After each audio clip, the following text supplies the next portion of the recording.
the meeting to order. Before reciting the ceremonial quote, I just want to express and share my thoughts with anybody affected by the fires that have been impacting California. And so the ceremonial quote is, "Out of these ashes, beauty will rise." And now we can go ahead and get started with the roll call. I'm going to go through the list of people as I see them on my screen. Actually, I'll just go, no, I'll go with screen. And so if I could have you just unmute and say present. I need to make sure that you can hear us and that we can hear you so that you can be a fully participating member of the meeting. So again, I'll go in the order that I see you. Trustee Jones. Here. Great. Myself, Michelle. Here. Thank you. Judy Nye. Here. Thank you. Brian Kilgore. Here. Irene Shen. Here. Thank you. Mary Vigil. Here. Brian Taylor.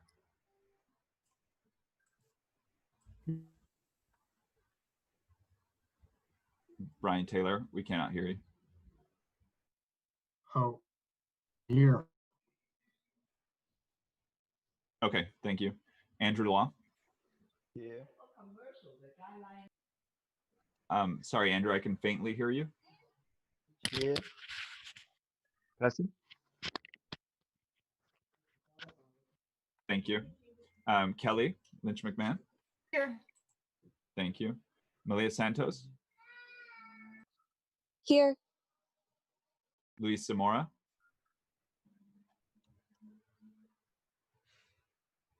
We'll skip back to you, Luis. Sharon Coco. Here. Thank you. Liz Fisher. Here. Thank you. Kevin Flanagan. Here. Thank you. Brian Gebhardt. Here. Thank you. Robert Howell.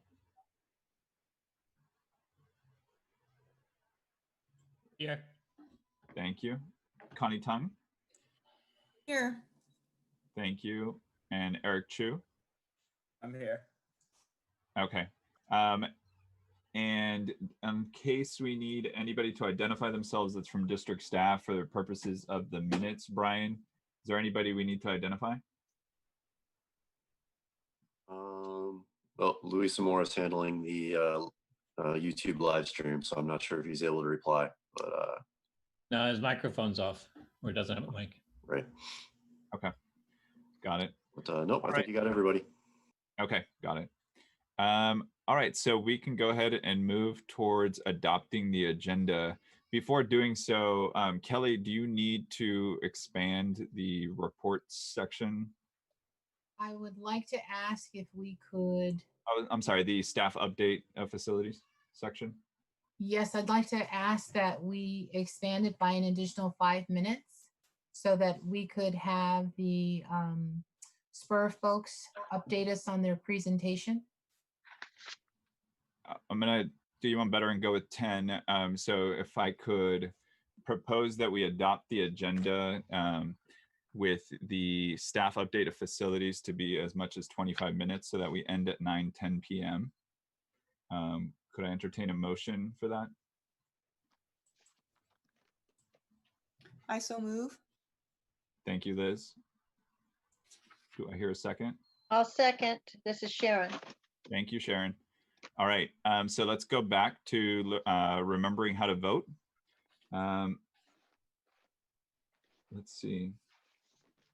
So it would be in the participants tab. If you go to down to the participants and you go to raise your hand. So this is before the vote. If you could all raise your hand right now, and this is just for voting committee members, please.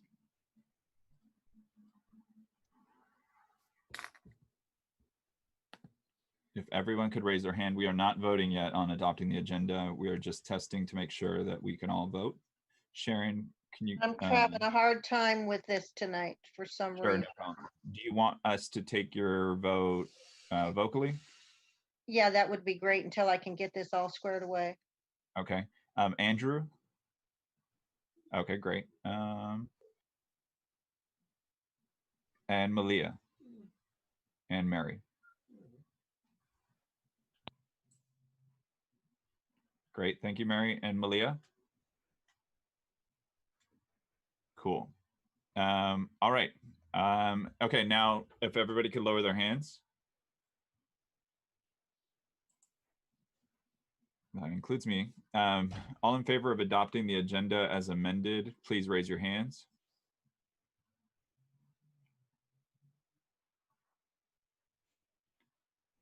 Please lower your hands. All opposed?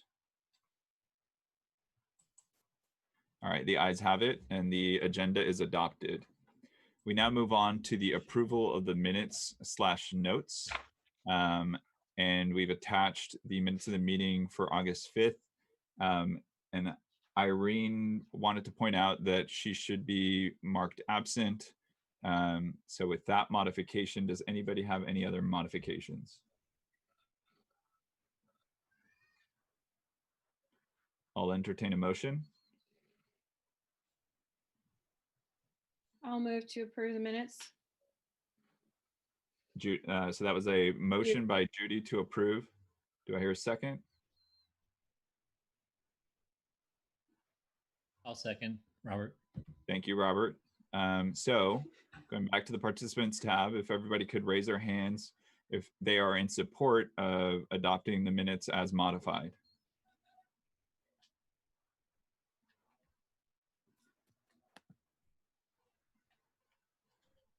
Okay, please lower your hands.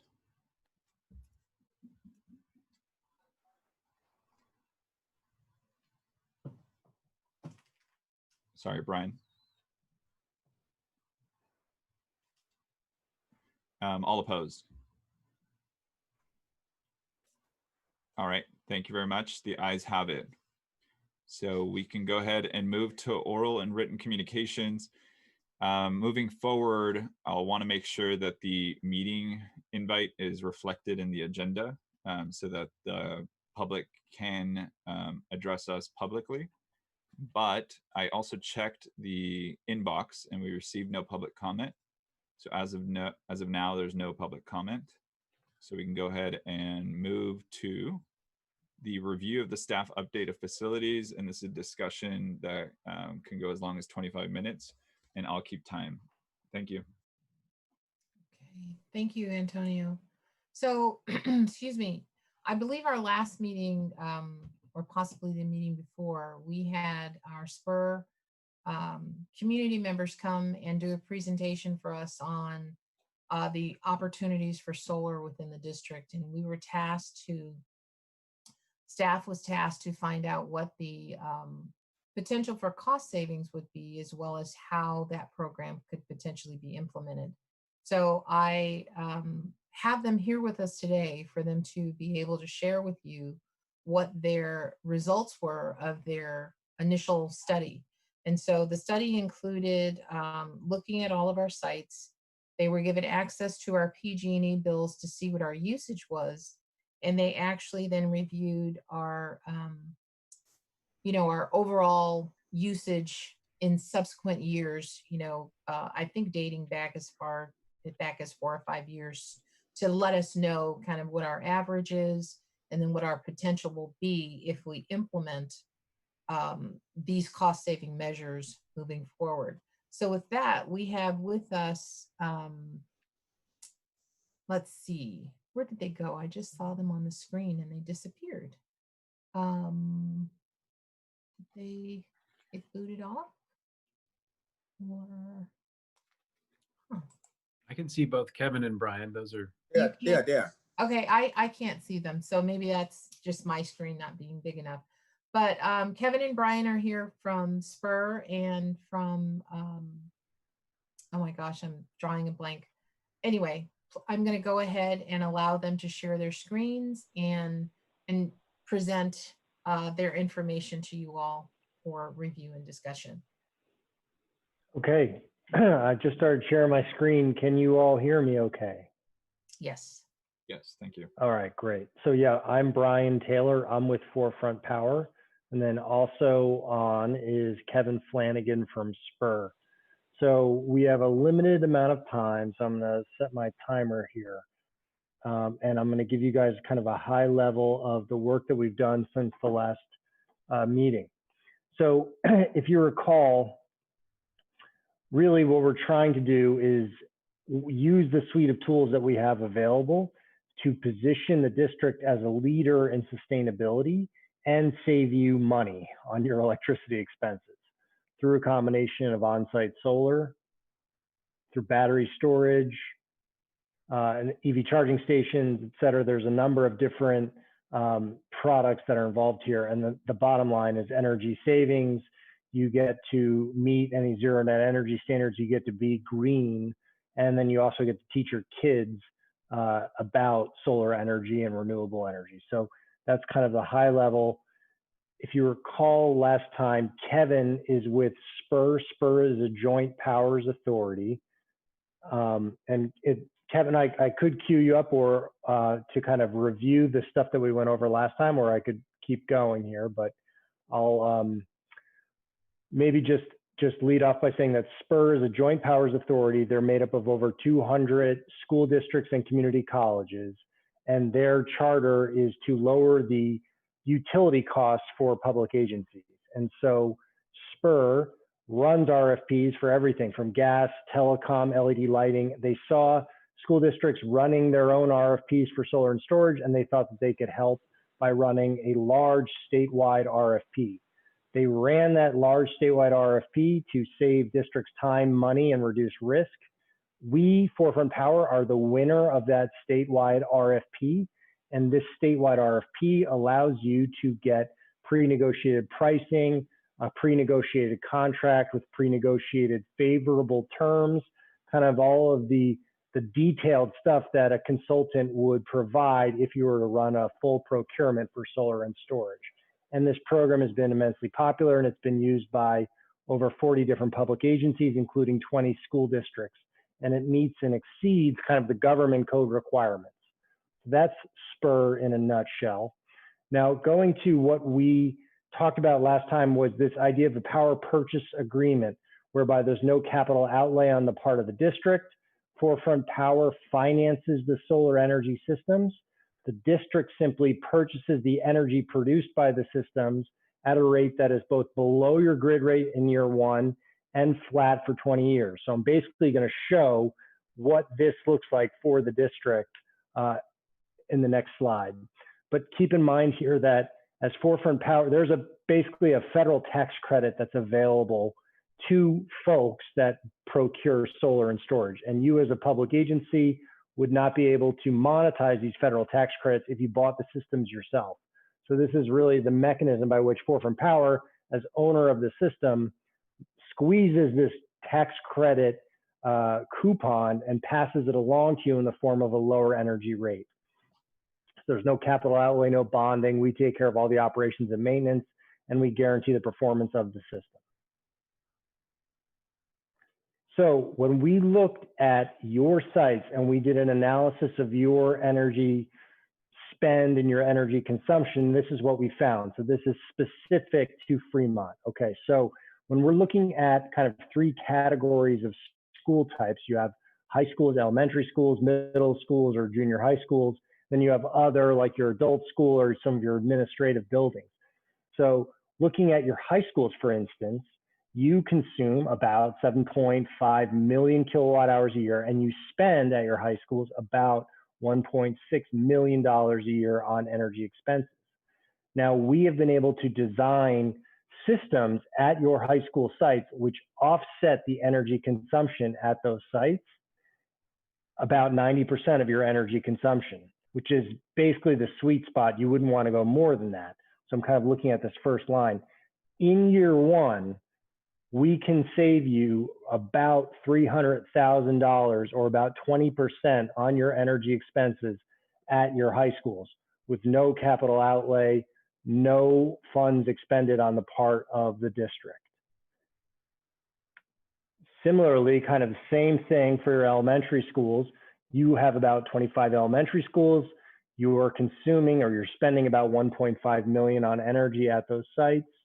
If we were to build solar energy systems at those sites, it's a little bit more space constrained in certain areas, but we could offset about 74% of the energy consumed at those sites and save you roughly conservatively about $185,000 in year one.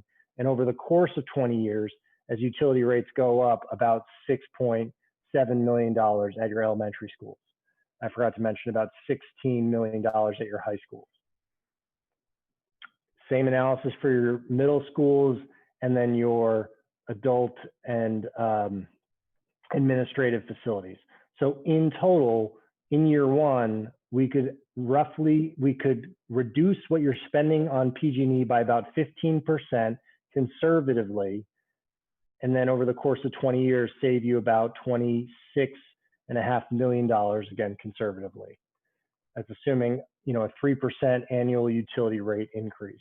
We could also incorporate battery backup and battery storage systems to shave your demand spikes that we talked about last time, kind of intelligently discharge the energy so PG&E sees a flatter, less expensive, less spiky load profile.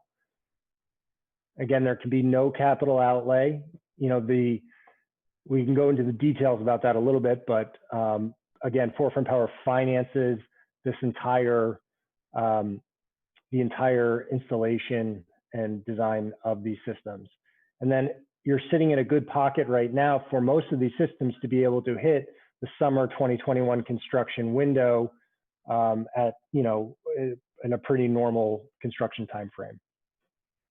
So looking at kind of talking a little bit more about that schedule, you know, if we're sitting now in Q or approaching Q3 or Q4 2020, you know, what if we were to sign a contract by the end of this year, Forefront Power could essentially safe harbor the tax credits as they stand right now. The tax credits are currently 26%. They step down to about 22% or exactly 22% at the beginning of 2021. And then they step down again at the beginning of 2022 to 10%. So Forefront Power, if we had an agreement executed before the end of the year, we can procure the necessary equipment, safe harbor the current higher tax credit amount on behalf of the district, build the systems later on, but offer you the better pricing as a result of these higher tax credits. So we could conceivably hit the construction window of next summer, which is usually what is desirable on the part of the school district. Safe harbor the 26%, is that, just to confirm? That's right, yeah, the current tax credit amount is 26%. Thank you. Yep. And then the other thing to kind of be aware of is, you know, what's happening in the solar landscape right now. And we talked about this a little bit last time. I've kind of given the high level point already, but, you know, with the tax credit stepping down, there's also storage incentives that are stepping down in a stepwise fashion. And then net energy metering is the other big looming thing on the horizon. So originally, the net energy metering framework in California compensates you for the full retail rate for energy that you export back to the grid. That we're under NEM 2.0 now, where you get about full retail rate minus about 2 cents for non-bypassable charges. And the CPUC and the utilities are now kind of organizing around what NEM 3.0 will be like. So I kind of have a 60% number here, just to kind of frame that conceptually, that the energy that you export back to the grid, you'll be getting less credit for, most likely under NEM 3.0. We don't know what it's going to be like yet. That's really it in a nutshell, the full presentation. You know, I think basically at a high level, you have the opportunity to really reduce your energy pricing. You have the ability to use SPUR's vehicle to procure, to save time, money, energy, and expense while getting pre-negotiated contract, pre-negotiated pricing on solar.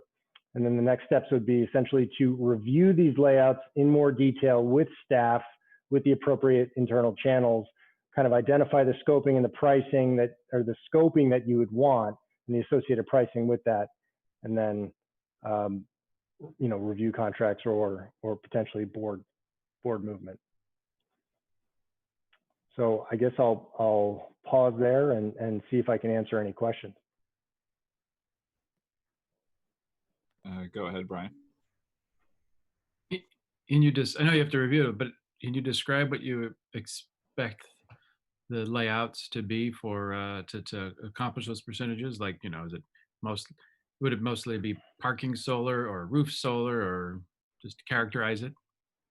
Yeah, these would all be canopies. We've already designed a first draft of all of these. And so, at your high schools, you have plenty of parking lot space to accommodate these.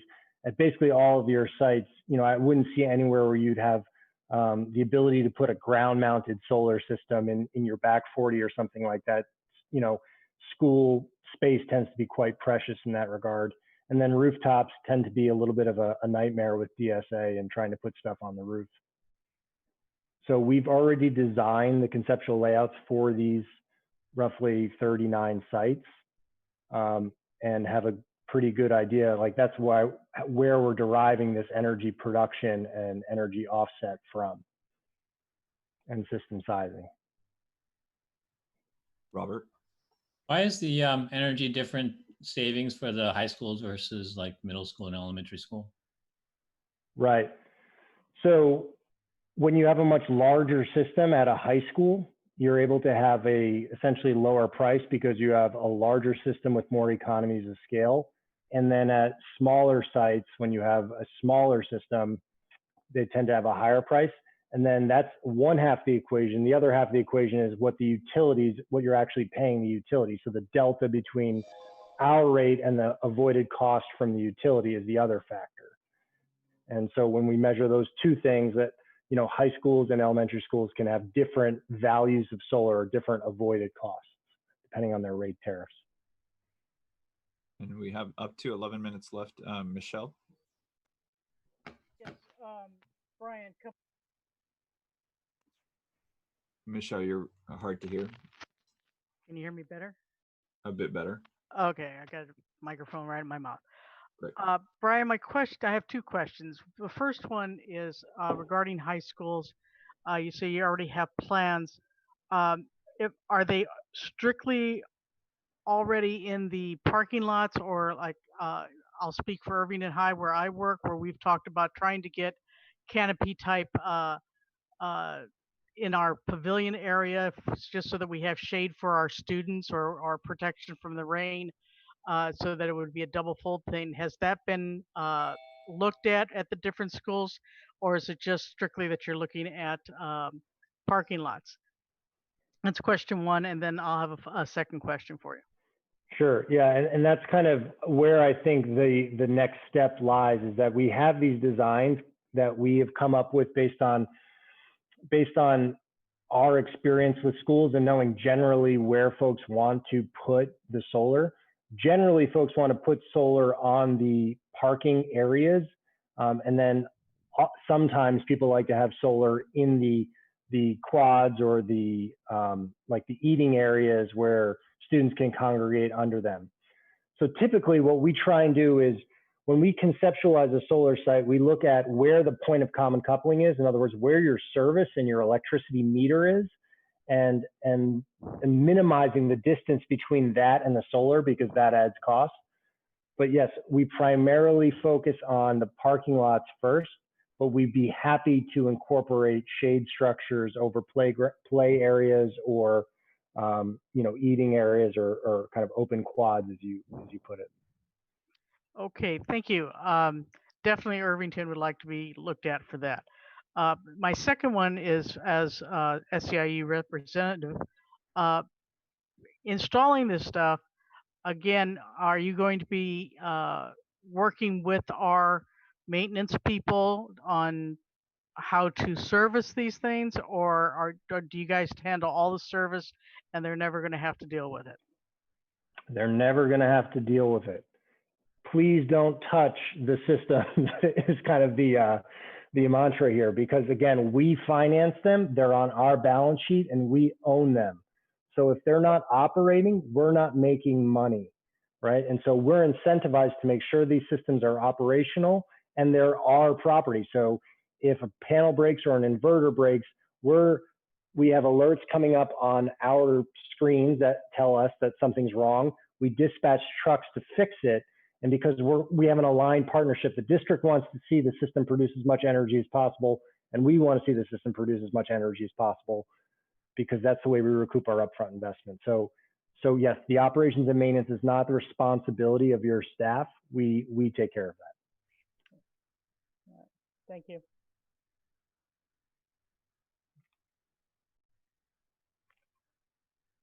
Brian. Great.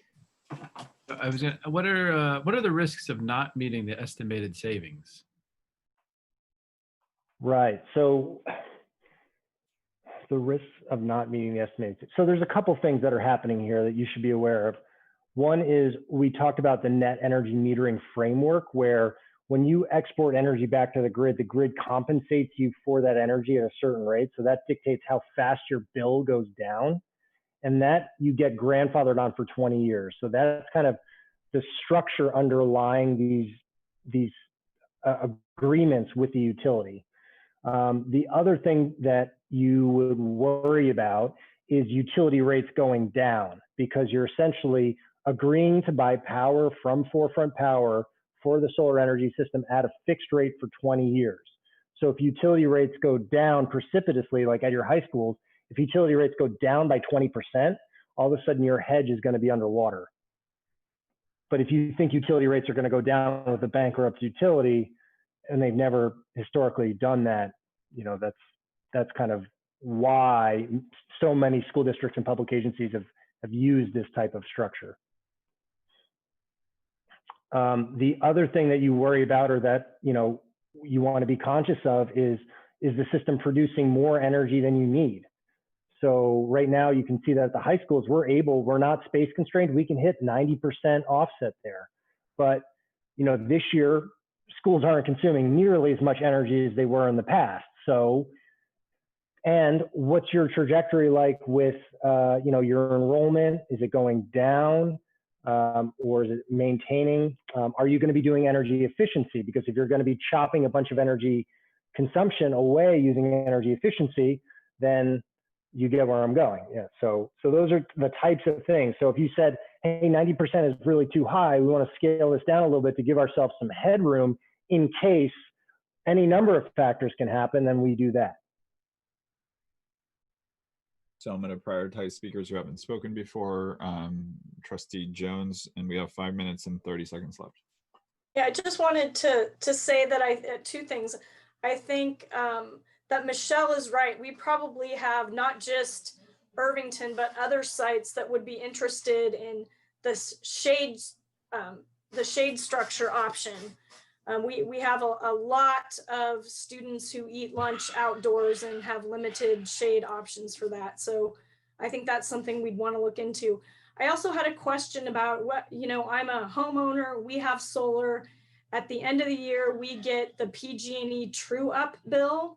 And I'm wondering how that works with a school site and with this system. Would we expect the true up bill, and what would that look like for us? Right, you would. It's just like your home, essentially. You know, you produce more energy in the summer, school's out in the summer, so a lot of that energy is being backfed into the grid. It's not even being consumed on site. But then in the wintertime, you're consuming more energy because school's in session. The system isn't producing as much because it's the wintertime. And on an annual basis, you're still a net consumer, even though some months you're a net exporter, some months you're a net importer. And then the utility, essentially, you have a toggle. You can either have it be trued up at the end of the year, or you can be trued up monthly.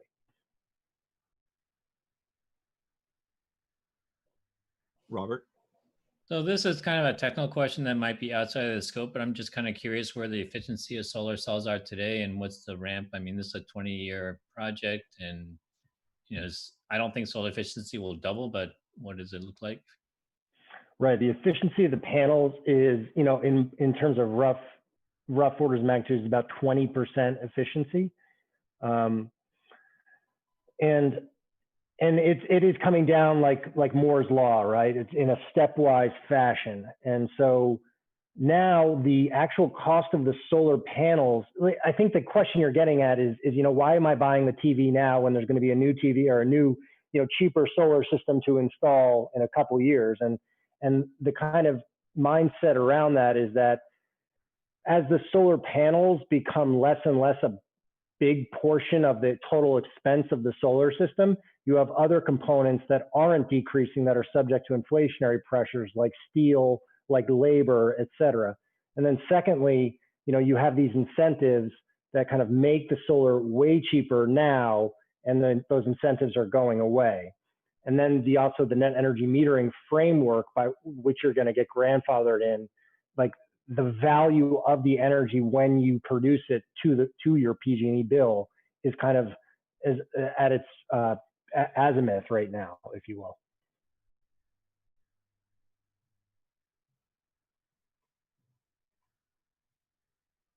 So I had a few questions. Is there a minimum payment in these contracts? No. If the system does not produce any energy, you're not required to buy any of it, or you're only required to buy the energy that the system produces. No, I guess what I'm saying is, let's say COVID hits and we don't need energy because no one's at the schools. Are we required to buy all of the energy that's being produced? Is there some kind of minimum amount of energy that we need to purchase? Yes, you have to purchase all of the energy produced by the system. So this is where we kind of talked before that if you're concerned about not needing all the energy produced by the system, you're better off installing a smaller system, because under the terms of the contract, you have to buy all the energy produced by the system. And it's actually capped on the upside. If a system overproduces by more than 10% of the estimated amount, you don't have to purchase that amount. Okay, and then the current district spend, what does current mean? What time span was looked at? Yeah, this is basically last year. When I look at your spend this year, it's way down. So last year was what I would consider a normal year, and that's kind of been what we have been looking at. So, and either Kelly or you who have access to this, so say we spent 4 million last year, the pandemic hits, we have budget crunches for all these reasons. What shortfall are we looking to pay on account of having a contract for solar, given the energy usage that we had towards the end of the last school year? Right. I think I get what you're saying is. If I could answer that. So Antonio, if I'm understanding what Kevin has just said, if we're not using it, then, and if we anticipate not using it, we build a smaller system so that we would be more in line with what our anticipated usage is. So rather than overbuilding and having a high powered system that can, zero out our bill 90%, we then just build a system that maybe offsets it by 40%, so that when we have a lull like we're in right now, we are not on the hook for that 90% reduction rate versus the 40%, which is more in line with what we would probably end up using if we still continue to have teachers, on site teaching virtually and just having basic operation and function. Because the other thing that people have to understand too, whether we use our facility or not, we have a bill that we pay every month, and there's a minimum usage charge that the district is charged, period, unless we totally shut everything down and like turn the PG&E off, turn the gas off, turn the water off. We are always paying a bill every month. So I want you guys to understand this is not, an out of the ordinary number, but if we spent $1,596,000 for the high schools last year, we're probably on par to do probably $750 this year if we stay on pace of what we're doing right now. So that's kind of ratio wise of where we are versus where we're going in this current situation that we're in. I hope that answered the question as I understood it. I would want numbers, but either way, we're out of time. So unless anyone's interested in just one.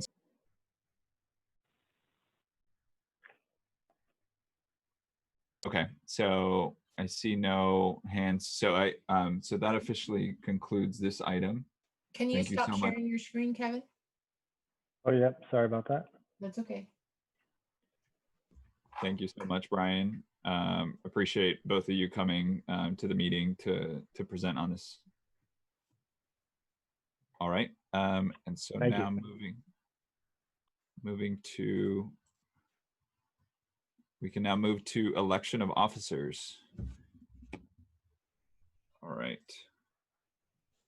So, Spur, if you would like to leave the meeting, feel free to do so. No need to stay. All right, so we have, thank you. So this is by open ballot, if you recall. And the 3 officer positions are secretary, vice chair, and chair. And so if we want to go ahead and start with secretary, so I'll entertain nominations. They can be self-nominations.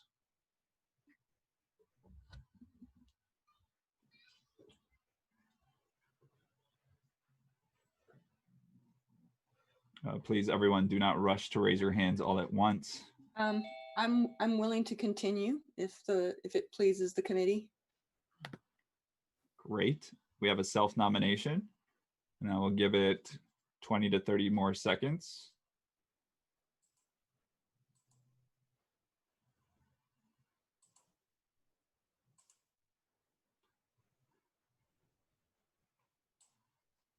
All right, so hearing no other nominations, I would like to do a vote by acclamation. Or rather, let's go ahead and vote to have Liz Fisher continue on as secretary. If all members that would like to elect Liz Fisher to secretary could raise their hands.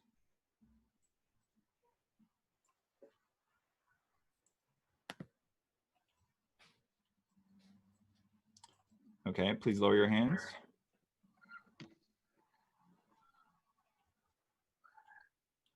Any opposed? All right, the ayes unanimously have it. Now we can move forward to vice chair.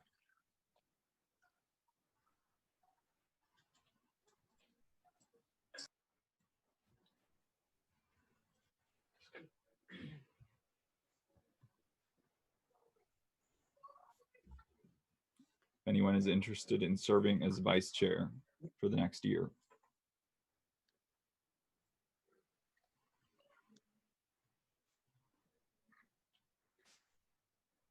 So in prior years, to the extent that we don't get a nomination, we bring it back as an item, and we run another election at the following meeting.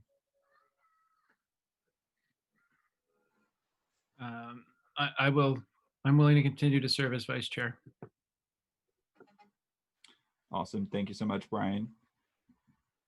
I will give it another 20 seconds for any other nominations.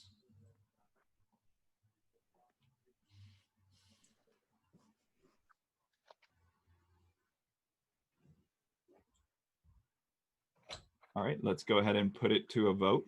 All in favor of Brian continuing as vice chair, please raise your hands.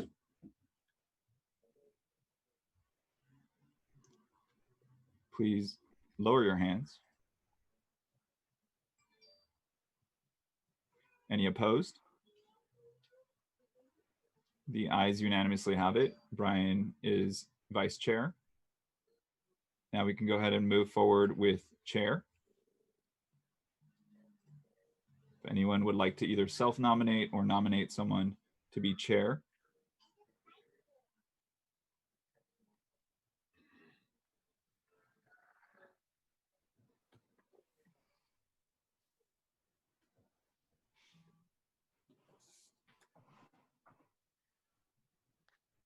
I'm willing to continue as chair, but I would like to encourage anyone else to run.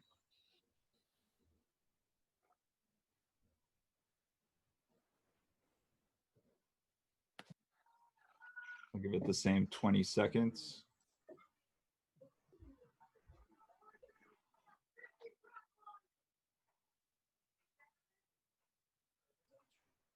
That feels like 20 seconds, even though I know it's not. So all in favor of my continuing as chair, please raise your hands.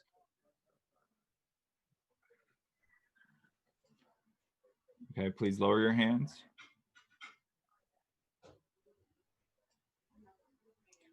Any opposed?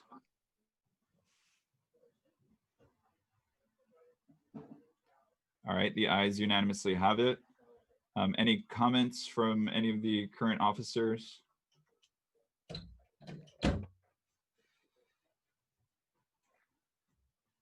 Well, I'd like to thank everyone for electing me as your chair for the next year. I really appreciate the service. So thank you all. And we have now clawed back 4 minutes and 45 seconds and can continue forward to the next item. Let me now find the agenda. Okay, so we have a review of the 2020-21 committee meeting schedule. And if you could go to Exhibit B. These are not set dates. This is the proposal before the committee. It's just effectively the first Wednesday of every month, as we've been continuing to do. And I have carved out different dates when there is a board conflict, but I would encourage Trustee Jones to double check my dates. I checked it against the board calendar. So let me just do that now. Let me share that with the committee.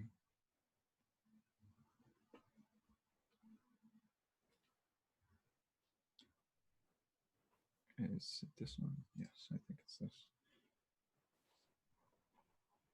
All right, so I believe, yeah, here it is. So as I mentioned, up above, we should refrain from ever discussing anything of substance in the chat that we're not discussing live. Here I'm just sharing the link to the public board calendar for 2020/2021.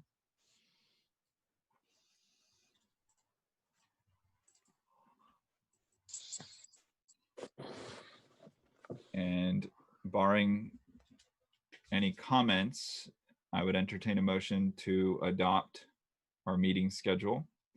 You'll note that I only go as far as May 26, 2021. I have not slotted us in for any summer meetings as of yet. I move that we approve the meeting dates. Great. So we have a motion by Liz to adopt the meeting dates listed in Exhibit B. I second them. We have a second from Mary Vigil. So now, if I could have everybody raise their hands. They are in favor of the meeting dates as scheduled in Exhibit B.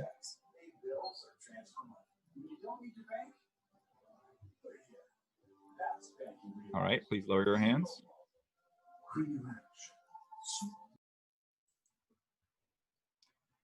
Oops. And yeah. Sorry, Brian, go ahead. One minor comment. I probably should have said this before, but I didn't see a solution. Just there's a challenge with board meetings and FAC meetings are the same day as junior high PT SA meetings. So there's a couple of conflicts I'll have January and May. So just FYI. And there's no good solution to it, but. Got it. All right, any opposed? All right, the ayes unanimously have it. So these will be our meeting dates for the upcoming school year. And we can go ahead and move towards the liaison/officer reports and discussion. Liz, my apologies. I don't mean to put you on the spot, but I'm happy to present in your stead. Were you able to get my email Again, I apologies. did. for sending it to you so I late. did, and I have just another matter to add to it, if that's okay. One of the functions of the secretary is to kind of monitor the attendance per our bylaws. You know, if we have some members that aren't attending, it needs to be brought to the attention of the committee. And then I'll look at the actual language in the bylaws, but we can decide what to do about that, basically. You know, we have met more often this year than we have in, you know, in a typical year, because we did meet over the summer. We didn't have any attendance in the first meeting in May. That would be our May meeting. So I don't have that information, but you know, there are a number of us who weren't able to make, you know, up to 3 meetings. But we have a couple of members who have not been able to attend on a more regular basis than not. I can bring that up if you'd like. Yeah, and just to reference, so I can, let me see if I can just share my screen. Can everybody see my screen? Yes, currently we have your bylaws up. Yeah.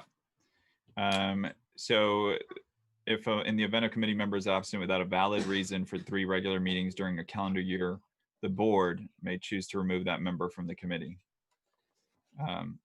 So it wouldn't be us, but we would be notifying the board of irregular attendance.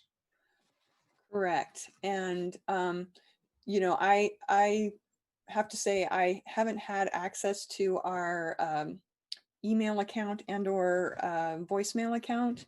If there have been correspondence about particular members not able to make it due to like vacation or something that would maybe be considered excused, I don't have that information. So just so everyone knows. I think moving forward, typically, sometimes I get notifications from committee members about attendance. And so moving forward, I will forward them to you. So Okay. you can review attendance records. Yeah, or add notes to the attendance records, perhaps.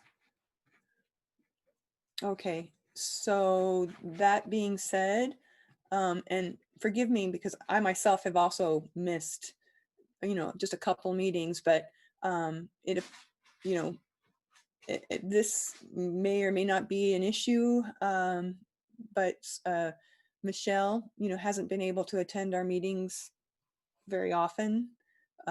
She's our SEIU representative.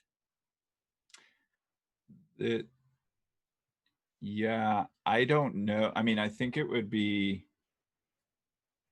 for the labor groups, given that they are appointed by their respective associations. I don't want to speak for the board, but I imagine it would be out of order for the board to comment on that attendance.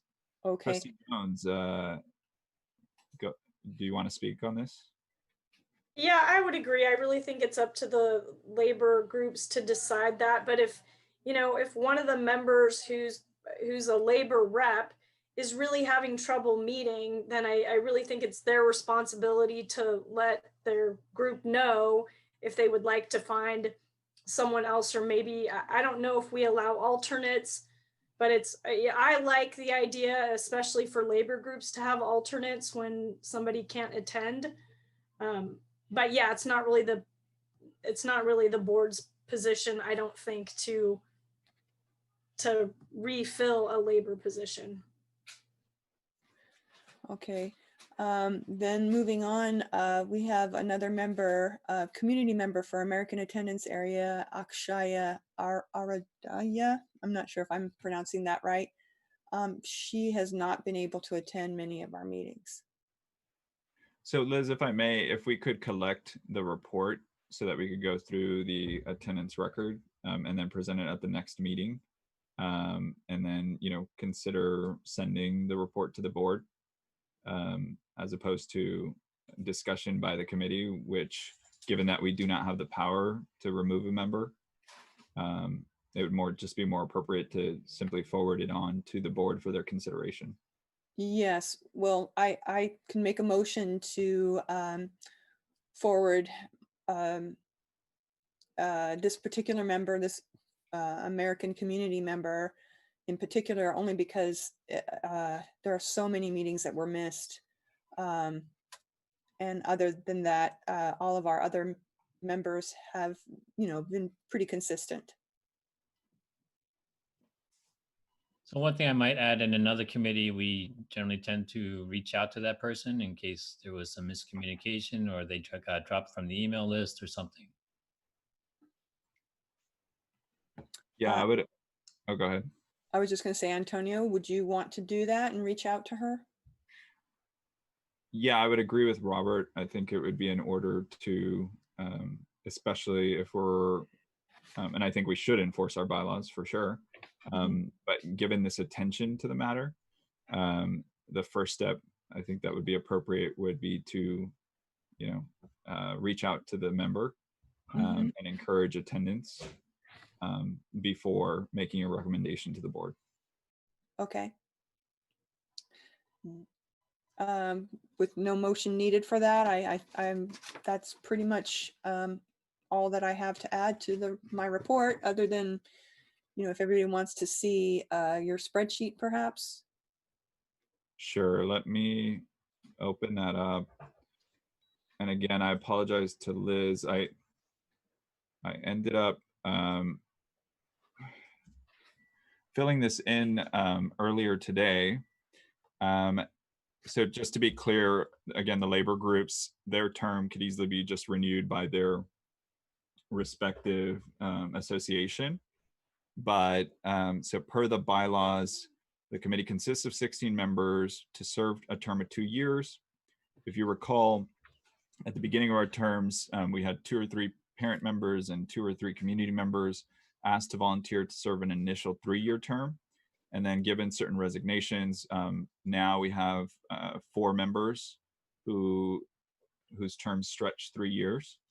The others, on May 27, 2020, we passed the standing rule as a committee that terms all run at the same time, so that essentially the board could process applications in batches instead of having it be dependent on a person's first date of appointment, and that they would do so through September, which means that we have a lot of members whose term ends at the end of this month, and we have no planned meeting, no further planned meeting in September.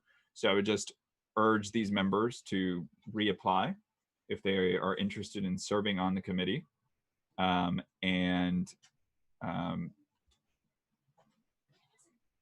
for the respective seats. And this is an update from the spreadsheet that Liz prepared prior to that May 27th meeting, where we discussed how to treat terms. Are there any questions? Could you remind everybody what to do to reapply? There should be okay, I'm going to stop sharing, sorry. There should be an application on the website, but ultimately, I mean, if I would appreciate staff direction, and maybe we could provide that over the next day or two, as to whether current committee members need to make another application.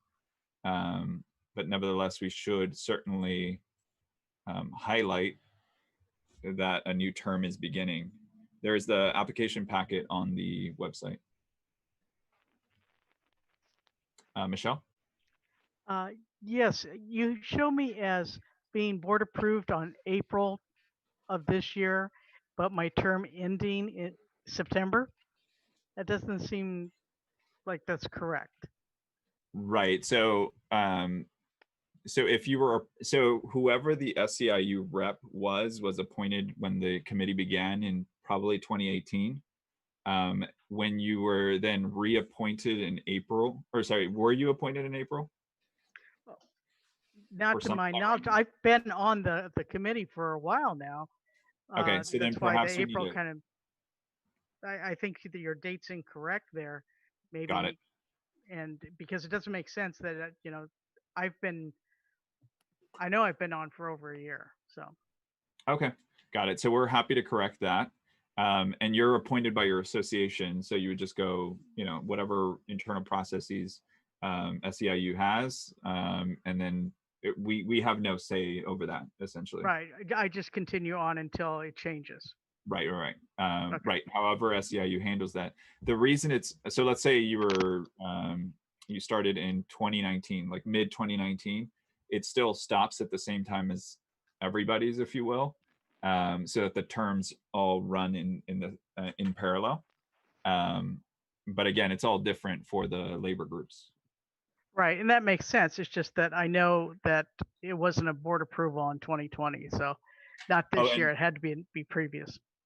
And to be clear, if maybe I should share my screen or not, but it says board approved date, and then in parentheses, or association appointed. So if you could let me know what that date is, we're happy to correct it. You know, going backwards, I couldn't, but I'm sure if you look back on the minutes, yeah, you can see that I've been doing this a lot more than just since April. Okay, I'll do that. I'll take that on myself. Thank you. All right, any other questions? Otherwise, I would encourage all members to please reapply so that we could have a productive October meeting. Now moving to the next item of the agenda, or sorry, the next item of the report, the facility sub task force. There is no report. It has not met. MIP, is there any updates on that?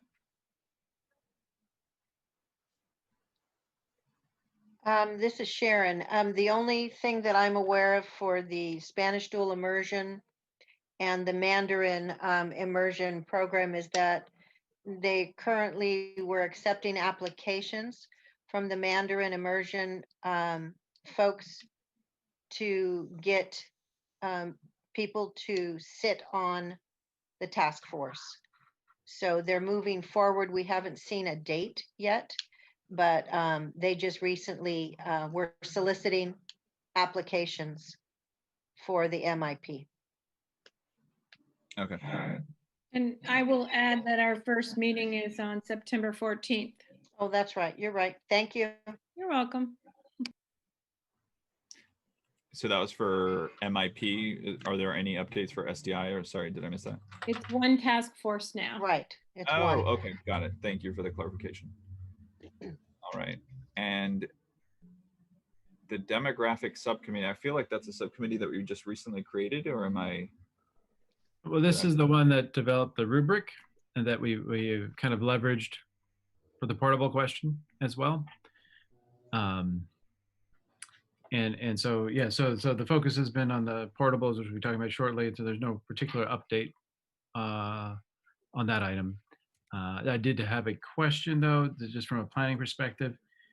Do we know, and this question for staff, do we know when the next demographic study or demographic update might be coming? Because that would probably trigger the next conversation. We don't have anything planned until end of year, and we have to do a contract renewal for the demographic firm, I believe in December or February. I can't remember the exact date. Thank you.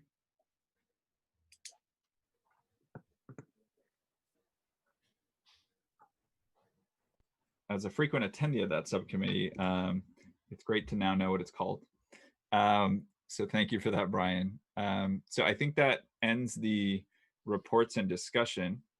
So we can go ahead and move to the portable classroom threshold. And thankfully, the the demographic subcommittee in part was tasked with creating a report and recommendation. And if we can go ahead and might want to just screen share that. So let me just close as many windows as I can to do so. You should have all received it Sunday of this past weekend, but let me go ahead and pull it up.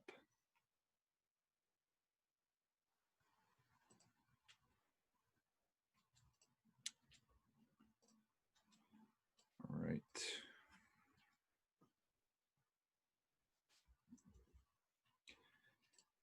Okay, and we have a structure that we'd like to follow for this discussion.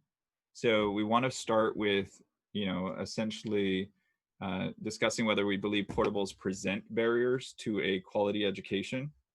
And so we have 40 minutes for this discussion. Then we want to review the subcommittee's recommendation, then review the data in the report, and then consider adopting the subcommittee's recommendation. So the first discussion is, and this is something that we, discussed as a subcommittee. The question about setting up a threshold of, after X percentage of portables at a school site, something should be done. Presupposes that portable classrooms do present barriers to quality education. And before proceeding forward, I want to ensure that the committee has a consensus on that, which would then allow the subcommittee to make certain recommendations. And if you recall, during January of 2019, we got some feedback from our educators as to certain problems that presented with the portable. But then if I could encourage both members of the subcommittee and the general committee to speak on this. If not, I'm happy to share some findings that I had. I had asked the educator representative to provide further feedback, but he's not in attendance. Go ahead, Liz. Yeah, as a community member from Washington, and a recent addition to the subcommittee, I gave input. However, part of my function on this committee is to try to help represent, community members, parents, etc., perhaps to some degree. And, certainly in this past spring, with everybody doing distance learning, it wouldn't be a very ideal time to be trying to put out a survey of what, parents think of, portable learning environments for their children. And in the foreseeable future, that's probably not something they're going to be having on their minds either, that we're continuing with distance learning. However, to some degree, I went and visited Horner just this past weekend. Beautiful new facility. However, it still has several portables on campus, many of which look to be, somewhat older. And they're standing right next to this beautiful new building. I can't imagine that there isn't a little bit of a psych out, that happens when, a student has a classroom in the new building. It's wow, this is a new building. And then they might have another class that's in a portable, and, maybe first impressions aren't the best. However, what happens in that classroom is paramount. If it's, a stellar learning experience where kids are jazzed by, the instruction they're being given, I don't imagine that any kind of facility would hinder that per se. Likewise, a student could be in a spanking new building. However, if the instruction is not inspiring, or it's just not reaching the student, that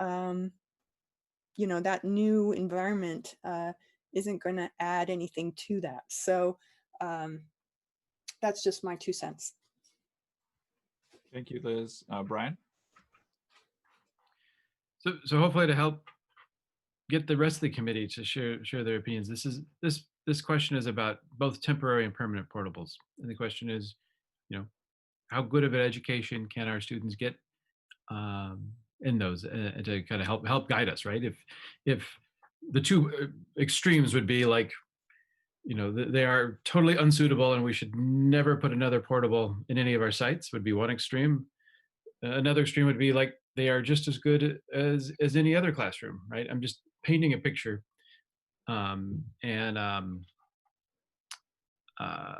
this is where we really need participation from the group to decide, because depending on what we and staff and the board think about that will influence the kind of facilities we design to. So. And Brian, thank you for your comments. That has now led to engagement from the committee. Irene. As somebody who has kids going to school at Olivera, which has the honor of having the highest percentage of portables, I can tell you that having portables has increased our population and traffic by a lot. That there was a dramatic increase after portables were installed, and immediately there's not enough grounds to play. Everything has to be on a rotation, not enough room in the MUR. A lot of things become fire hazards. But as a parent, I look at the portables. At least there's a new bathroom, and it's close to the portable classrooms, and it's not really too bad. But it did raise a concern for me when there was that smoky air time that was going on. And there were issues with teachers using the AC sometimes or not, or just leaving the door open.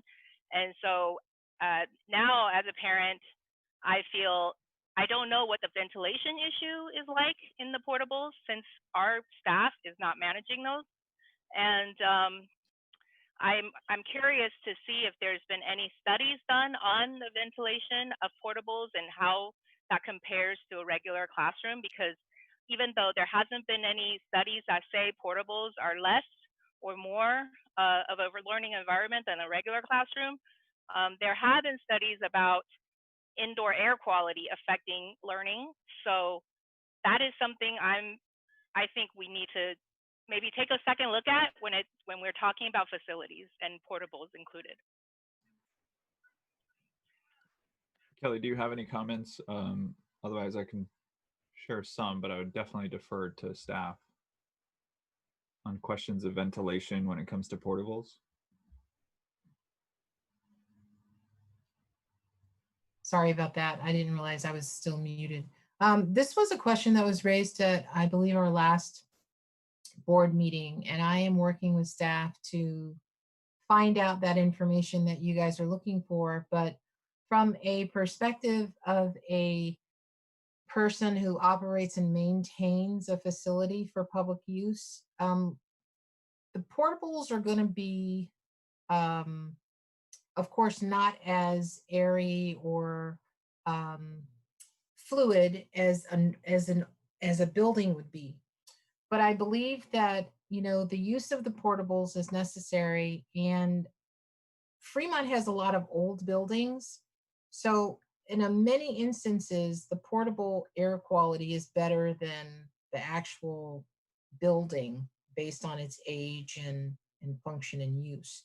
So as we continue this study and as we continue to get this information, I will keep that in mind, that you all have concerns, but we are operating and functioning all of our facilities to meet all of our standards of care and operation, so that students are not in a dangerous situation. So just know that, and I'll continue to get this information for you all to put your minds at ease and come up with a plan of action for us. So one comment I would make is that there's the situation of the fires, and essentially how do portables need to bring in fresh air, in which case that it would be smoky air. But at the same time, when it comes to a pandemic, then each portable has its own unique AC system, if you will, and doesn't share air with other rooms. And so that minimizes risks potentially. So we are at 30 minutes. I was ideally hoping that this would take around 10 minutes, but it's at the will of the committee. So I'm going to go ahead and go to Judy. Just a comment on two things that were just mentioned. In the last go around when we had the smoke, not this time, but the last time, I did not notice any more deterioration of the air quality inside the portables as outside in the other classrooms. That's just my own personal observation, though I have no data to back that up. And from a teacher's perspective, I've taught in portables, I've taught in regular classrooms, and I have to agree with Liz. I don't think that the quality of education deteriorates based on the building. It's the relationship with students. It's the quality of education. I taught at Azaveda before they got their walls reconstructed. I had those accordion moldy partitions, and we made it a very beautiful learning environment for our kids. So I don't think that a portable has very much to do with the quality of the education. So that's what I have to say about that. Michelle.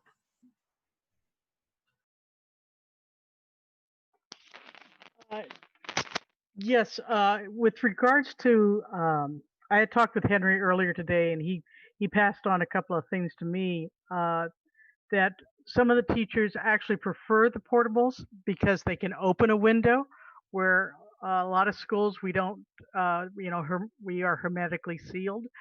We have no ability to do that. So there's a preference there.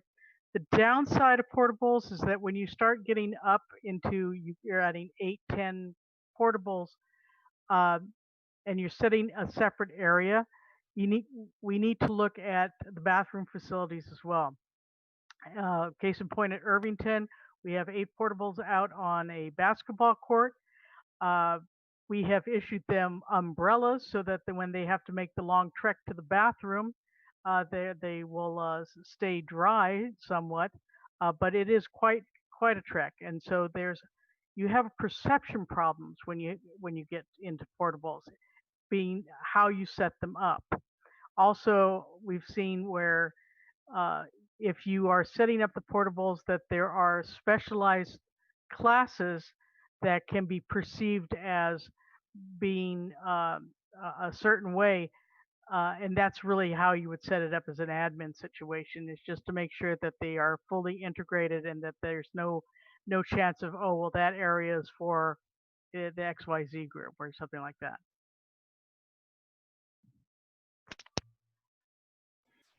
Thank you, Malia.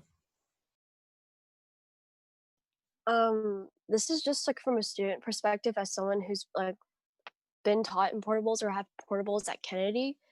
So for us personally, there's nothing wrong with our bathroom facilities just because of the way the campus is set up. And since the portables are on the outside, so there's nothing wrong with that. But just the way inside the portables, what I saw, since it is different from like elementary, middle school, or something like that, what I saw in these portable classrooms was a lot of stuff is trying to be cramped into there, such as like desks or just many materials like that. And it didn't seem as spread out as it would be in a regular classroom, even though regular classrooms can be small as that too. So I'm not sure about like the how it affects like the education, but just my experience is just like sometimes it can be a little cramped and a little stuffy, even if the ventilation has been proven to be like maybe even more open since the windows. But it kind of varies on like which portables we're talking about, I guess. But that's just my experience as a student. Thank you, Malia. Robert? Actually, I'm kind of surprised because I thought the only main reason why you have portables is because of a financial situation. It takes a lot of money to build the regular classrooms. And as an aside, I'm kind of surprised that Ardenwood only has 44% portables. I was under the impression it's more like 80%. I know we were there for 10 years, and that's what I was told, that most of the classrooms before 2000 are all temporary. But as others have mentioned, it made some things harder for the teachers, but they adjust it. It'd be nice if they didn't have to. So I think we're supposed to replace these with regular classrooms when we can afford to. So in line with this question, I sought out public sources to figure out, what were generally accepted cons to portables. And I found quite a few from various sources. So I just want to share some of them. And some of them may not apply to our local situation or our specific portable situation at a certain site or across the district. So, in New Jersey, for example, they found the most common problems to be insufficient outdoor air supply into the classroom, uncomfortable temperature and humidity levels, high noise levels from HVAC, and street noise. And in this specific situation, high airborne formaldehyde levels from building materials and furnishings, moisture and mold, toxic dust residue, and poor lighting. Again, not necessarily specific to our portables. I found another description. So I think something that's been talked about by the committee is limited space and then difficult access to bathrooms. That depends partly on the layout and where the portables are placed. But this is one that stuck out to me: less than ideal acoustic design and all sorts of outside noise leaking in. So then students can have difficulty hearing what the teachers are say. And then sound is also absorbed and not delivered clearly unless the teacher is directly facing the student. And so I was curious then, does that impact group work? Does that raise overall noise levels within the portable classroom? And then to the extent that there's less group work, that could impact the quality of education. Teachers finding themselves disconnected from the school. I think this was already mentioned, but increased exposure to outside weather due to passing periods because there is no common building. So less of an impact maybe in California, but if it's raining, you got to walk through the rain in order to get to your next class. Loss of hallway or shared board space could affect like community. Because they're typically placed behind school buildings, they can be targets of vandalism. Then I found, and I'll end with this, then I found a study by, I believe, Tak Chung Chan, who did a series of these studies and found that there was no significant impact of portable classrooms on teacher perception, teacher morale, teacher job satisfaction, student achievement and behavior detected, but that there was a negative student attitude found in one of the studies that this person had reviewed. They did show a negative relationship between portable classrooms and health and safety conditions, but as we've noted, sometimes the permanent structures can be worse. However, and this is a call out to the studies, they would like to do an experimental study on the impact of portable classrooms on teaching and learning. They didn't do that directly. And then the analysis of the studies that are out there indicated that the impact of portable classrooms on teaching and learning is not as negative as assumed, but that the negative effects of, and this to me, the highlight of the study, the negative effects of deterioration or lack of maintenance cannot be underestimated, making implementation strategies, maintenance schedules, relocation plans, and plans for ultimate replacement vital. Effectively, if we compare a new portable with an old permanent building, I think that isn't necessarily helpful for us. I think it would be helpful to focus on, is there something specific to portable classrooms? I have heard, for example, from teachers through word of mouth, I would rather have a new temporary building than an old permanent building. But nevertheless, that we should review, what the impact is of portable classrooms, maybe control new building to a new building. All right, there are other hands.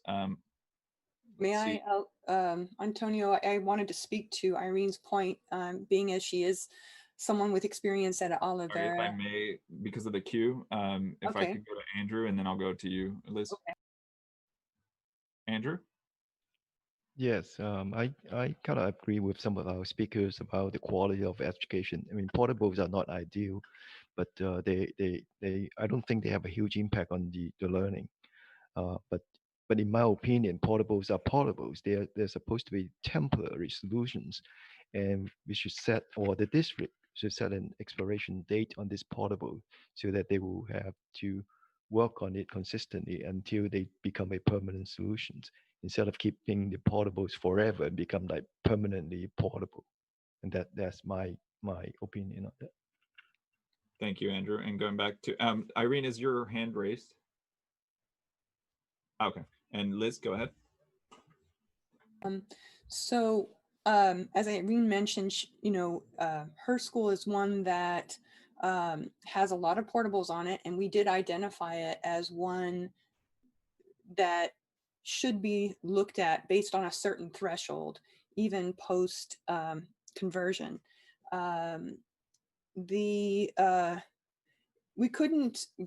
go to the site to actually see what the quality of those portables looks like, but even as you look at it from a Google map view, roofs don't look to be, they look to be old. They look a bit rusty on the edges and whatnot. So, but Irene mentioned the traffic issues. Obviously, when you start having a campus that wasn't designed for a large student population and it gets overloaded with portables, you're going to have other problems, such as not having sufficient bathrooms, or having an MUR that's not sufficient. And then you obviously have traffic issues at that school. And so we assumed that should portables be considered an issue in determining a threshold, it would be, as you said, Antonio, to identify those schools that post-conversion would still have a high percentage of portables, and Olivera made that list. So Thank you, Liz. And Brian, and then Trustee Jones. I just wanted to make the point, because in response to what you said, Andrew, is that there are temporary portables and permanent portables. So the permanent portables are designed with a much longer life in mind. So I think we just need to, permanent portables is a legitimate approach used throughout the state to construct facilities. We have, 17% of our classrooms are permanent portables. So just make sure everybody's clear about that. Thank you.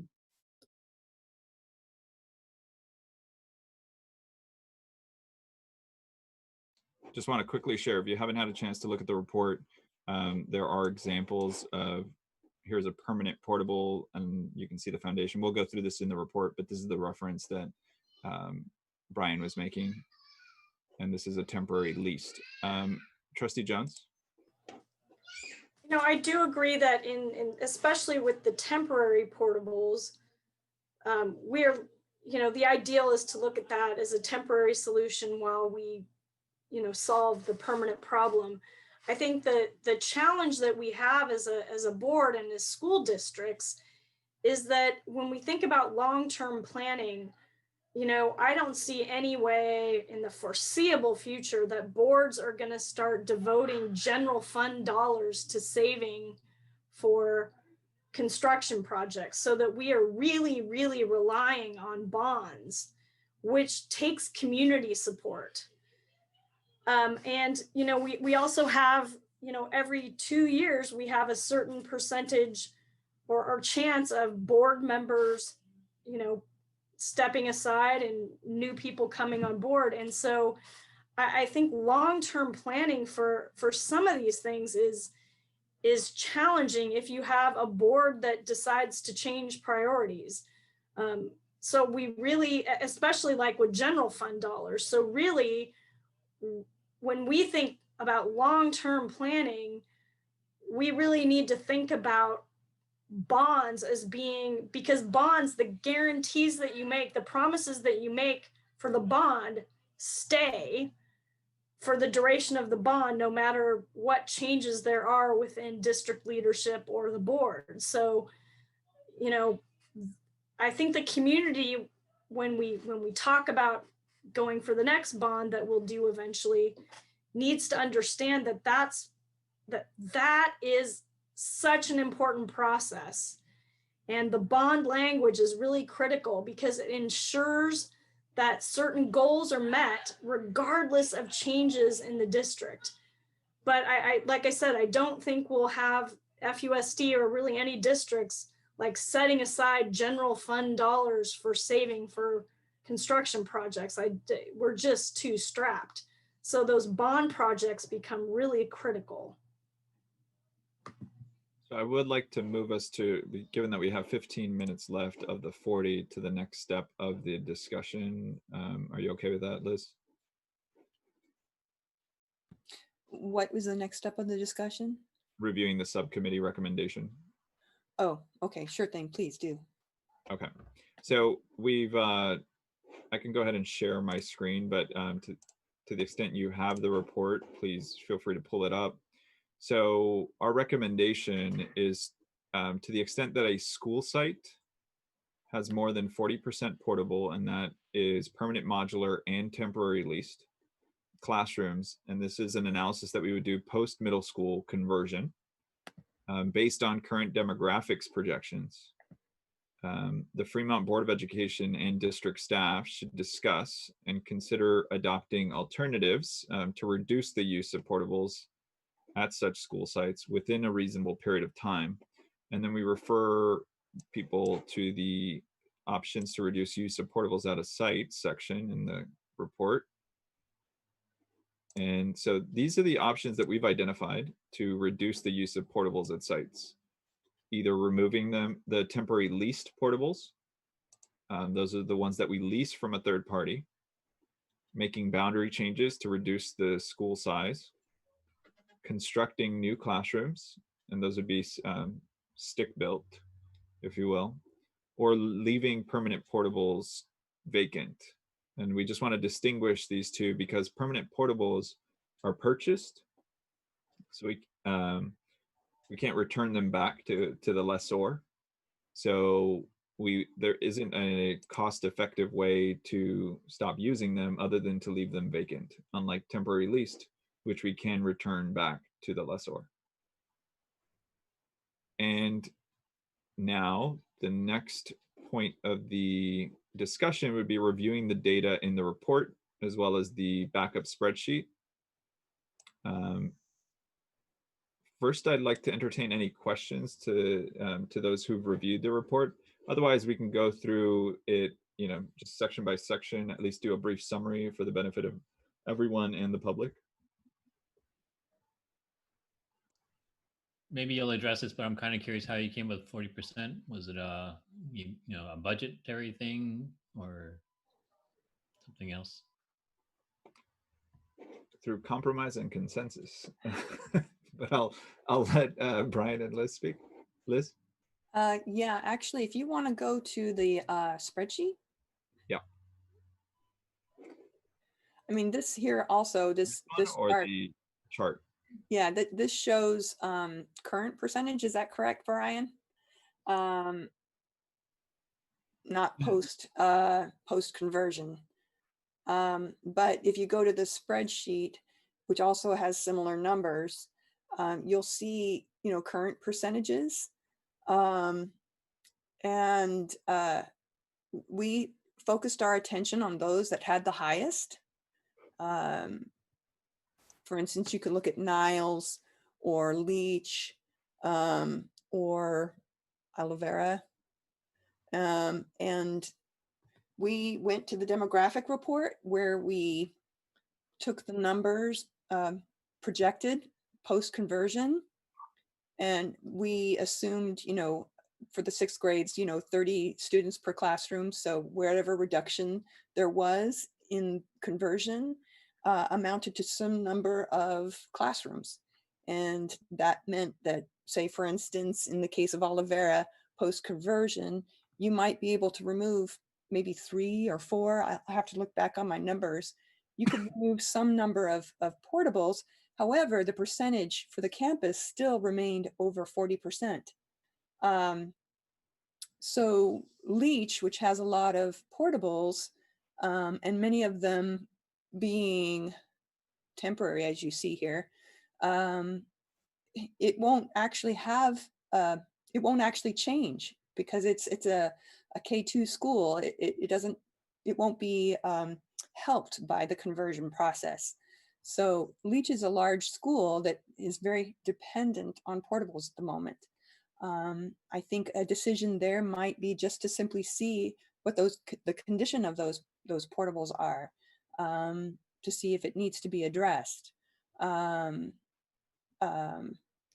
some other way, especially if it has effects to the overall community in terms of traffic, or maybe you know, there isn't enough bathrooms, or the MUR is being stressed by such a large population on campus, for instance. So I'd like to now take us to kind of a summary of the report, just quick review of certain sections. Brian, would you like to do this? I'm happy to do so, but given that you certainly led the charge in writing this report, I would defer to you first. Sure. I'll go ahead and you want to screen share? Give the overview. You're right. It would be easier if I screen shared. So, is this gonna create trouble for me? And if not, I'll just take your direction if this goes longer than like 20 seconds. One more time, and if it works.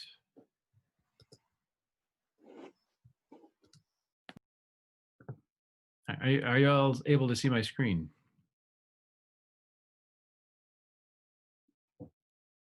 Yeah. Okay, good. So, so the remainder of the report, after the recommendation, is just to provide, the data we were able to collect, and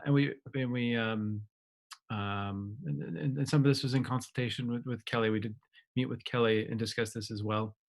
But we kind of talked about what are the core types of classrooms. I think we've talked about that a bit, but temporary, portable, permanent portables, and then brick and mortar or stick built, and a couple images that we've already talked about as well. And I think an important point is that that Kelly made when we met with her is that the portables come in many different configurations, just like you can build classrooms in many different configurations. So it's important that they be considered, and the core facilities is obviously an important consideration as well. But that's a consideration regardless of you're building portables or permanent or stick built. The area that I would defer to staff on, it would be to talk more about the differences between temporary lease portables and permanent portables. And I think if we have follow-up questions on that, then I would direct that to Kelly. But we put some of the information we had thus far into this report around that. And then a big element of this to consider is the developer fee impact. As part of how developer fees are calculated based on the number of, in the reports they call them relocatable classrooms, but essentially they're permanent or temporary portable classrooms. And in our last report, we were at 28%, and we know that there are a number of factors for determining whether you can charge higher level 2 or level 3 developer fees. One of them is the percentage of relocatable classrooms.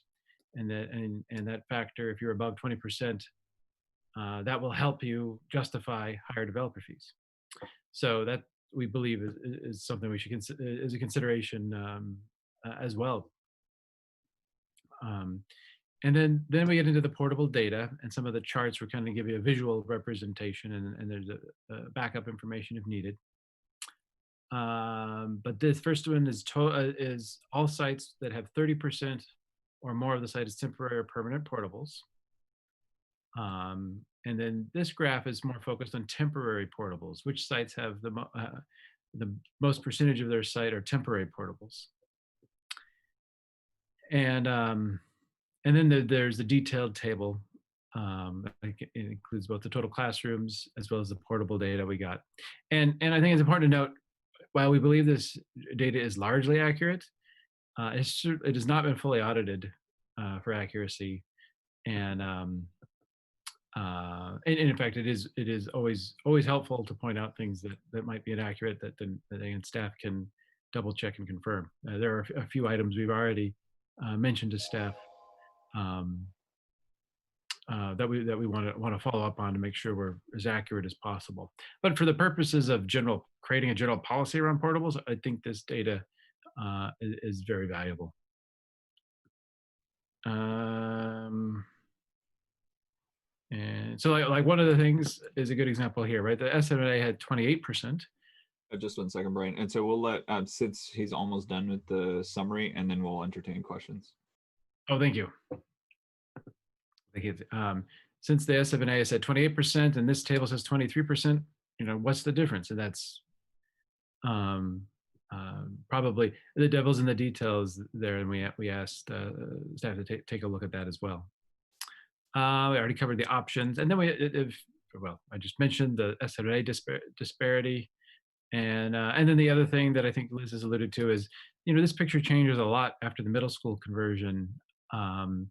You know, in particular, you will see that there are a lot of our middle schools have, you know, 39 total portables, and after the middle schools are converted, how many are we planning to have there? That would be, you know, that would be good. That's something I think we would all like to know, and that's an analysis that we just have not, we or staff have not done. And then with the requests from staff. Realizing there are lots of other important factors, but two that really stood out is the age of portables and maintenance. How well maintained are they? And then wanted to meet with staff, pardon me, to review how they're collecting data and how we can make that easier to analyze, so that. So the ask is to have a meeting with staff about that to kind of innovate in that space. And that's it. Thank you, Brian. Michelle.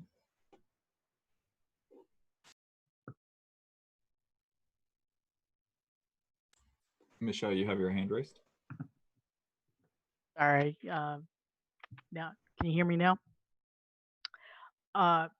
Looking at the table for Irvington, I think you need to, those numbers need to be revisited. It's not showing the permanent portables that we have. The temporary ones are correct, but the permanent ones should be 8, not 3. Oh, and that is a point that I would like to make to the committee, where it says permanent classrooms up above, permanent CRs. That's permanent portable classrooms. Oh yeah, I should have called it that. So, or permanent modulars, and then total. I mean, in order to get stick built, you would need to take total minus permanent minus temporary. And you'll see that the permanent classrooms column plus the temporary classrooms column adds up to total portable classrooms. But thank you, Michelle, for that note on Irvington. So it seems like we're undercounting permanent modulars. Or is it that they're just reversed? No, they're not reversed. We have 8 that are permanent and we have 8 that are temporary. Okay. Great, thank you. And oh, Irene. I just want to point out, you know, quite a few of these temporary classrooms are not actually classrooms. Some of them are in restrooms. So I'm not sure how that would get counted because they're not actually, you know, I mean, obviously we need bathrooms when we're adding all these portable classrooms, but I don't know if that affects the number for the SFNA versus what you have. So I just wanted to point that out. Liz, do you want to, is that a brief reply or a comment? Yes. Actually, there are not that many portable bathrooms across the district. We did get a list. And I noted the few campuses that had those. I want to add too that some of your older portable bathrooms are perhaps not ideal as they age. Case in point, we have some maintenance going on at a portable at Horner that is for bathrooms that had a little bit of dry rot. So something to also consider when wanting to address the facilities and our use of portables to address our needs. Hey, go shower, Roger. Oh. No worries, such is life. So one thing that, so I want to make a special highlight of the fact that we don't have the age of portables, and we have found out from staff that it may be difficult to obtain that data. So we focused originally on coming up with a percentage threshold that would trigger board discussion. But given some of the comments that, you know, we discussed and certain of teacher feedback that we got and educator feedback, we started wondering if, you know, really a bigger factor was buildings that were being used past their shelf life, if you will. So to the extent, let's say, this is a discussion that we had at the subcommittee level, to the extent a portable can be used for, let's say 10 years, just say, but permanent modulars can be used for 25 and stick-built can be used for 50. To the extent the permanent modulars were installed, you know, 35 years ago, and we're using them 10 years past whatever shelf life, but we can quickly renew temporary leased classrooms and put in new ones. People may then want to, or may prefer, for example, teaching in a temporary leased classroom that's newer than a permanent modular that's difficult to uninstall or rebuild. And then also stick-built classrooms, right? I don't think this district had its classrooms built just 50 years ago. So it would be wonderful to know what the expected life is of these buildings and where we are at for these various types of buildings, and maybe do an equity analysis through the age lens instead of just number of temporary plus permanent modulars. So that is a point that we then, you know, debated. Should we come with a recommendation to the committee as a whole? We ultimately decided to do so, but we did want to caveat very strongly that age is still something that we would like to know before making a, actually I'll let other members of the subcommittee, but we do need to extend time. So if you want to go ahead and make a motion, Liz. Yeah, I make a motion to extend time by, I don't know, should we say 2-3 minutes? Is that sufficient, you think? I think we need at least 5, if not 10. All right, but then we need to remember that we have thoughts on future meeting topics, and then obviously it's, yeah, so. So I'll give it to 5 then, if that's okay. All right, do I have a second? I'll second, Robert. Thanks, Robert. All in favor, please raise your hands. I'm in favor. I'm not sure where to raise my hand when I'm sharing. Got it. And then lower your hands, please. All opposed? All right, 5 minutes begin now. That was unanimous. Go ahead, Liz. Oh, okay. Gosh, now I may have been distracted enough to like lose my train of thought here. Age caveat, that was what I was talking about, but maybe you were thinking something else. Remind me what you were just saying. The age caveat, that it's a. Oh, well, yes. Yeah. Okay, thank you.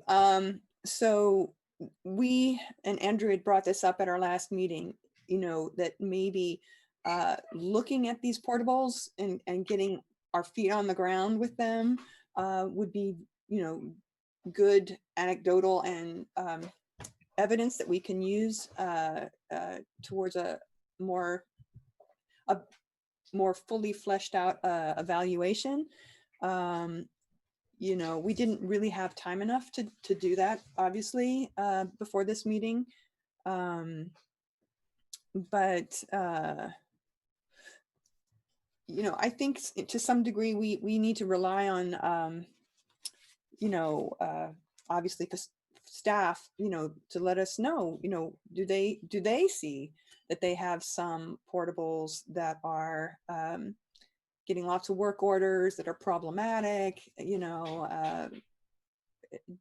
that they're the ones, they're already the feet on the ground. So maybe we can see how we can go about collaborating, to kind of identify, the maintenance and the age issue together. Thank you. So our official subcommittee recommendation is to trigger board and staff discussion about alternatives based off of a percentage threshold of number of portables at a site, with the knowledge that we still do not have data on age of these buildings. But what is the committee's will? Is that what they would like to enact, and we can then make that recommendation to the board? Would they like to wait until we get age data? I certainly wanted to come with a set subcommittee recommendation, and I think I urged the subcommittee to adopt one, given that we were tasked by the committee to look at this problem, and I did not want to come before you with no recommendation. But at this end, also, this was something that we were asked to look into as early as late 2018, and we started, digging our teeth into it in January of 2019. So I want to have work product to show for it, but are we comfortable with what we have to make a recommendation based off of just the number of portables?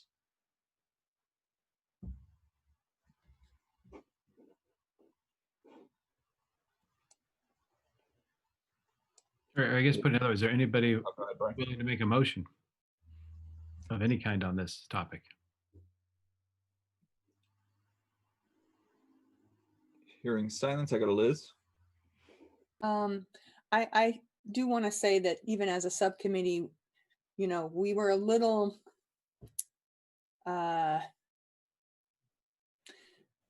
at one point in our discussions, we were kind of wondering, maybe we don't want to make a recommendation for a percentage. And because there are other issues that we need to further explore, perhaps. But, I think when it comes to anything that might be conceived as an inequity issue as it regards to facilities, we considered it to be something better addressed sooner rather than later. And so if that helps anybody to determine whether we need to be making this recommendation now or not, I'll leave it to the committee to decide. And I'll add one point, and Kelly, if you could speak on this. So staff was able to follow up internally, but they were not able to determine the age of portables. And unfortunately, the age is not reflected in the lease date necessarily, because buildings are recycled often. And so you may have a lease, be as, let's say, from 1990, but they'll bring in a new building after that. So it won't necessarily match up. And then we have a maintenance schedule. Okay, and we're also now at 5 minutes. Do you want me to try and answer that now, Antonio, or were you finished speaking? Sorry, it's difficult to, yes, please, Kelly, go ahead. Well, so to dovetail off what Antonio was saying, I did do some research, and as he shared, it is difficult for us to determine the actual age of the units, because in many instances, when units are leased, they're actually recycled buildings from whatever is in stock that the vendor is providing us. So for us to say, hey, this portable is only 10 years old, we may have only been leasing it for 10 years, but it might actually be a 20 or a 25-year-old building. So it's problematic for us to base our judgment on that information, not knowing if it's accurate or not. But on the portables that we know are brand new, that we purchased or we leased and requested a new facility, we'll have that data. But it's very sporadic and very spotty at best for for me to pull that together for you, but I will. The other thing that's important to note is that you guys briefly touched on it. So with the developer fees, that's a big issue in terms of our percentages, because we do have the ability to charge the larger, higher rate because we do maintain that percentage of portable classrooms. So in doing this analysis, we have to look at the value of those dollars and what they actually provide us versus if they're taken away because we no longer maintain the required minimum 20%. The other thing that's important to look at, and it's one that I have to work with my staff to begin to look at in depth, is working with M&O and determining truly what the maintenance schedule is. Because when I reached out to them, they service all buildings 5 times a year. Everybody gets filters. Everybody gets the regular scheduled service on the building systems as required at minimum. They only address issues such as broken windows, stained carpeting, ripped, torn up things as they are needed because of the budget deficits that they are experiencing, and because staffing is also a problem within FUSD in terms of their reliability and long-term viability in the areas that service the buildings. So it's a complicated formula for us to evaluate, but one that is definitely worth the conversation. And I believe that we have the ability to improve the quality of the portables, but once again, everything that's an improvement always has a dollar figure attached to it. So we as a committee and you all as a community have to decide where you want to spend those dollars and how they'll be allotted appropriately based on what's determined by the need. So, but I'm working very closely with the team and the subcommittees to gather this information. So we hope by the next meeting, and worst case scenario, by the meeting after that, we'll have some of the answers to some of these questions. And thank you, Kelly, for stepping in. And I don't want to push us too far because we have exhausted our time. Do you have a very brief comment, Liz and Irene?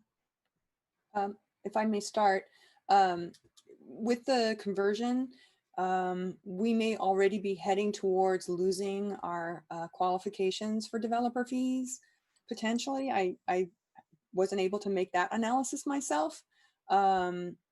And at that point, once we've lost it, we've lost it. Chances are we're not going to regain it unless we start doing year-round school or some other kind of situation like that, or put another bond on the community. Sorry, first still, Liz, just because we are over time. Yes, I'm done. Okay, so that is a concern. The only pending question I have, Kelly, is how difficult would it be to get age data for permanent modulars? If it's not doable, then I think I would then give it back to the committee. Do we make a motion at this hour, or do we, discuss it? I can gather the data that we do have with what is available, and I can share that with you. But my point was that I can't go through every single, 88 portables and know that, oh, this is the exact date that this one was, this is the exact date of this one. I'll get you what I'm able to. So I can say within the next 2 weeks, I can have it to you and get that information to you. Okay. And then Irene. Just a quick comment. Wondering, I haven't seen any information about overloads, and the overload matrix hasn't been available for public view for a while. So including this year, obviously it's a really weird year, but it might be interesting to see what the overloads are compared to the number of portables. I will ask our director, Greg Bailey, for that, because they have that information in the student services department. So I did get overload on 2 particular attendance areas, but I'll ask him for the overload for all 5 areas and get that back to you guys, because that will be reflective in your portable numbers as well. You'll get a better understanding of it. And then Brian, is that a motion you're bringing or? Yeah, I'm ready to bring a motion, although well, it may surprise people. I move that we provide the portable classroom threshold report to the board and staff for information, but that we do not adopt a recommendation. And just a quick comment behind that motion is, at least I personally do not see this as a big enough issue to to adopt new policy or continue studying. And I know that for the purposes, the subcommittee came up with a recommendation, and I know that's contrary to the subcommittee's recommendation. I'm speaking for myself at this point. This is Sharon. Was that a motion, Brian? A motion to provide the report information with no recommendation and to cease studying the issue. I'll second your motion. All right, and because we are over time, there is no room for debate, unfortunately. So we can go ahead and vote. All in favor of providing this report to the board absent a recommendation, please raise your hand.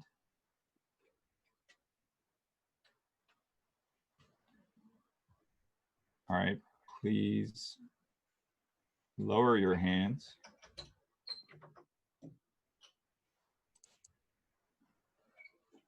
All opposed?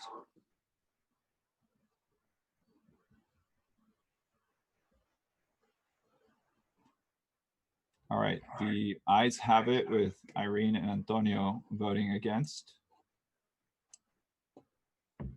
And so we will now cease discussing this item.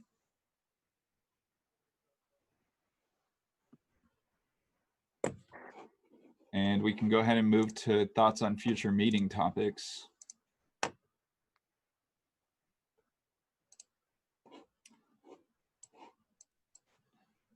I certainly want to bring one up.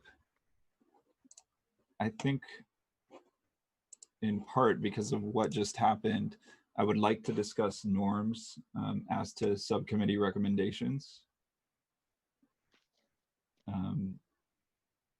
But I'll go ahead and hear from Brian and Liz. We have 5 minutes for thoughts on future meeting topics. One of the things that we had been looking at when we had the demographer come to our meeting, and we were looking at rebalancing, the district potentially. Certainly, I think an outcome of our subcommittee report and deep dive would seem to identify some overcrowding issues on the borders of the American attendance area. We do know that we want to build another elementary school in the Washington attendance area with the Williamson site. And that, of course, has to have its own attendance boundaries drawn for it.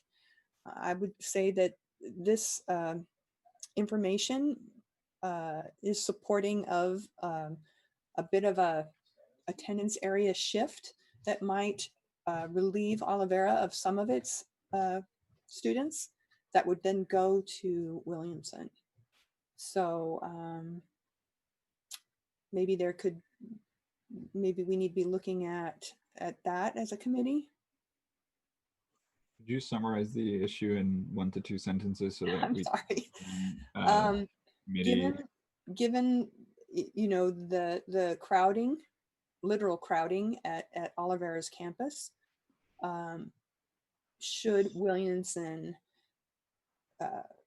take some of Olivera's attendance area to relieve that problem? All right. Wouldn't that be included in our? Wouldn't that be included in our ongoing? I'm sorry, Brian. We have a cue. Just I think generally we take around 4 people to gauge whether there's committee interest. So if we could quickly lower our hands, unless it's a direct question, in which case, Brian and Sharon, did you have direct questions? The only question that I had is, I know that Olivera's enrollment went down last school year. I was going to say this current school year, but last school year. And I'm not sure where they sit right now in terms of their enrollment. So I don't know if it's, I know it's not as high as it was when all of those portables were placed there. They were placed there to take the overloads from the Forest Park area, the kindergartners, so that they would all go to one place. That became the overload school for Forest Park. And that's when they placed those portables, because it was between one spring and the start of school. And they had to have room to house those students. So I'm not quite sure what their enrollment is right now. I don't have that information in front of me. So I'm not sure how impactful it is. Sorry, and we can't on this item. We just need to make a proposal as to a future meeting topic, perhaps entertain some questions, and then see if there's you know, committee appeal. There's at least 3 other members, for example, that want to see that on a future agenda topic. Brian, is that a question you have? Yes, it is a question. Wouldn't this be covered by our ongoing demographic project that's on hold pending? Well, yeah. Anyway, I think it's covered by that already. Was my question and comment. So again, only questions. Liz, do you have an answer to that question? Yes, insofar as demography report is used to rebalance, that's the purpose of the demographers study, is to do that. All right, so is there other interest in reviewing whether the crowding at Olivera should be dealt with through the Williamson attendance, the new Williamson attendance area? Would that be a correct characterization? If others are interested in that topic, please raise your hands.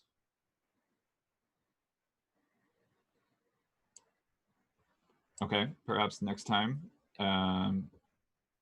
Any other future meeting topics? Brian?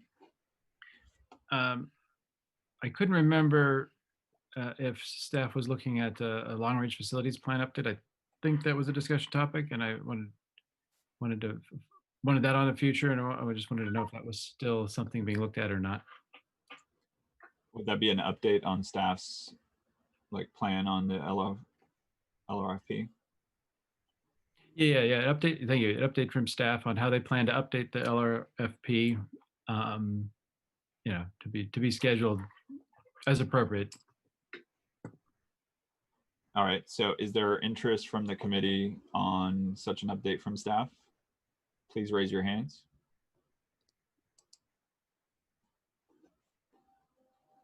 All right. We have the needed 4. So that will be a future meeting topic. Thank you so much, everybody, and especially for trooping it out until 9:42 p.m. Really appreciate all your time, and have a good evening, everyone. We'll see each other next time. And just a quick reminder, please reapply. Bye.